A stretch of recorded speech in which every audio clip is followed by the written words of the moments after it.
Hello everyone, welcome back to my channel.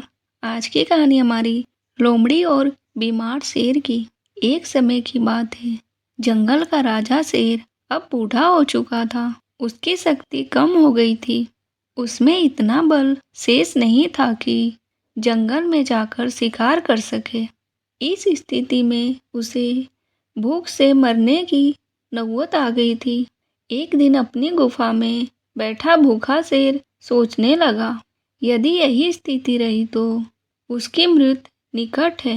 उसे कोई ना कोई उपाय सोचना होगा ताकि बैठे बिठाए ही भोजन की व्यवस्था हो जाए। वह सोचने लगा और कुछ ही देर में उसे एक उपाय सूझ गया।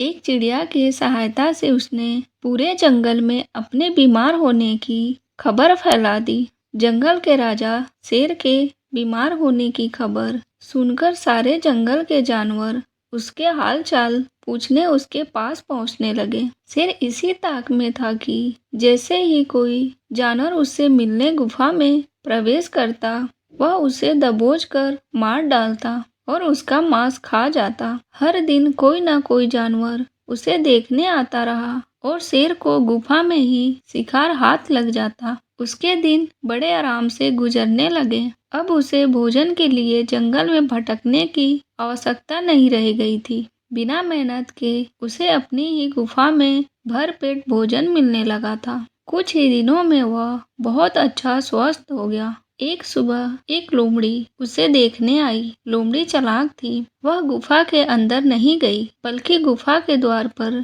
खड़ी हो गई और वहीं से उसने शेर से पूछा, वनराज, आपकी तबीयत कैसी है? क्या अब आप अच्छा महसूस कर रहे हैं? शेर बोला, कौन हो मित्र? अंदर तो आओ। मैं बीमार बूढ़ा शेर बाहर तक तुमसे मिलने नहीं आ सकता। मेरी दृष्टि भी कमजोर है। मैं तुम्हें यहाँ से ठीक से देख भी नहीं सकता। आओ मेरे पास आओ, मुझसे आखिरी बार मिल लो। मैं कुछ ही दिनों का मेहमान हूँ। शेर ने फुसलाकर लोमड़ी को गुफा के अंदर बुलाने का प्रयास किया। शेर के बोलते समय लोमड़ी बड़े ध्यान से गुफा के आसपास का नजारा ले रही थी। शेर की बात खत्म होते ही लोमड़ी बोली, वनराज, मुझे क्षमा करें, मैं अंदर नहीं आ सकती। आपकी गुफा में अंदर जाते हुए जानवरों के पैरों के निशान तो हैं, किंतु बाहर आने का कोई भी निशान नहीं। इसका अर्थ मैं समझ गई हूँ। सब कुछ जानते बूझते हुए भी यदि मैं अंदर आ गई तो